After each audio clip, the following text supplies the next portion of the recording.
In this lecture, we're going to learn about cost, revenue, and profit, all of which are linear functions. First, let's talk about cost. Now, cost is what you lay out when you start your business or your venture or whatever it is you're going to do. For example, it might include the space that you lease, how much you have to pay in rent. It might include any insurance you have to pay. It might include all of the goods that you need to buy in order to stock your new business. And cost is the price per item times the number of items plus whatever flat cost you have to lay out at the very beginning.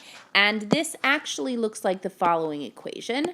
C of x is equal to mx plus b, where m is the price per item, which is also known as the marginal cost, plus the flat cost, which is b. And as you can tell, this here is a linear function, which is what you would expect it to look like. Next, we can talk about revenue. Revenue is what you're going to have in your till or in your cash register at the end of the day. You take all the money out, you count it up. That's your revenue. That's how much you bring in.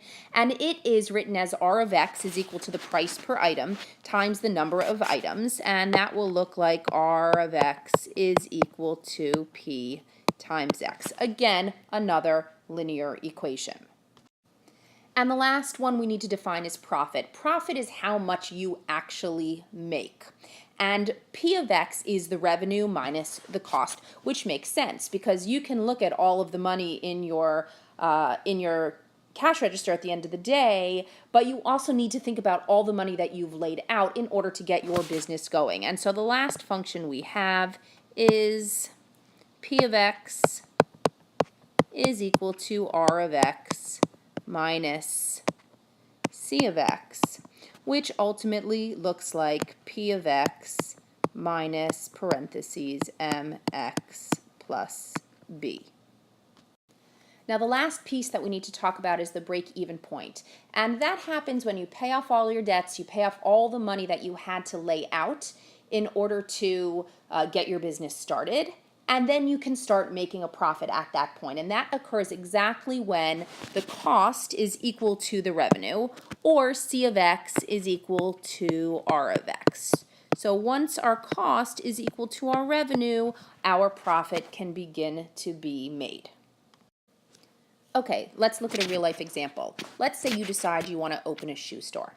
So first of all, if you're going to open a new store, you have to assume that there are going to be certain costs you're going to have to lay out, right? You're going to need to lease the space, you're going to need to decorate the space, you're going to need to have insurance, and you're going to need to hire some employees. So let's say straight off the bat, your flat cost for this is going to be, I don't know, just to get started, let's say it's going to be $3,500. That's what you're going to need to lay out. Now, in addition to that, you're going to have to stock your store with shoes. So let's say that you're going to choose very specific shoes, and the shoes are going to cost you, let's say they're going to cost you $15 per shoe. So that means automatically that your cost thus far, what you need to lay out at the very beginning, is going to be 15 times x, because 15 is your marginal cost, that's your cost per shoe, plus the $3,500 for everything else. Great. Okay, fine. So now you get everything ready, you start your shoe store, and you obviously need to start making money and bringing in money. So we're going to take a look at what your revenue is going to be. So let's say you decide, you know what, I obviously need to make a profit. I can't charge $15 per shoe because I'm not making a profit, right?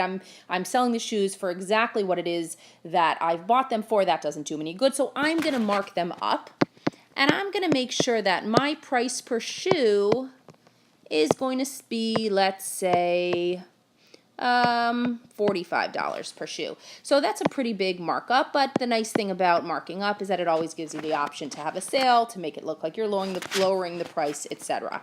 So what that means is that your revenue is going to be 45x. Great. So then the question is what is your profit? So your profit function, known as P of x, is going to be 45x minus, don't forget the parentheses, 15x plus 3,500. So again, that is your revenue. That's how much you're bringing in. That's your cost. That's how much you're laying out. And if we distribute the negative and combine like terms, we get that P of x is going to equal 30x minus 3,500. So the next logical question is, at what point will I break even? What that means is, how many pairs of shoes do I have to sell in order to start making a profit? Well, we know that the break-even point occurs when R of x is equal to C of x. But if R of x is equal to C of x, what that means is we are saying, hold on, that if these two are the same and we're subtracting them, we want to know, when is P of x going to be 0? That is our break-even point. So let's go up here to our equation for profit that we found in the last slide. We have P of x is equal to 30x minus 3,500. So we want to know, when will this equal 0? So if we get 0 is equal to 30x minus 3,500, we get 3,500 is equal to 30x. And what you'll see when you divide is that it's approximately 116.66 bars. So that's what x is going to be, which means that we would need to sell 117 pairs of shoes before we could break even, recoup all of the money, and start making a profit.